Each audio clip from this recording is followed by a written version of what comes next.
يعني ايه فزع الميزان؟ في اشخاص كتيره قوي هدفها في الحياه ان هي تخس، يعني هو ده اكتر حاجه هي عايزاها، مش عايزه حاجه تانية.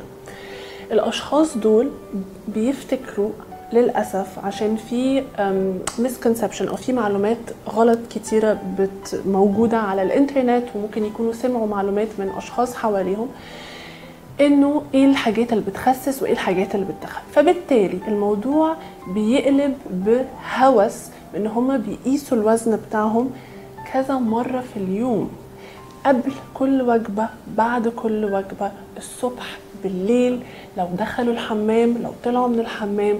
فالموضوع بيقلب بأوبسيشن او بهوس قاسي جدا. وفي الغالب الاشخاص دي يعني هقول بنسبة 90% بيبقى عندهم اضطرابات غذائية، لانه الاوبسيشن دي او العادة ان احنا نروح نقيس وزننا كذا مرة بتكون ناتجة عن علاقة سلبية جدا مع الاكل.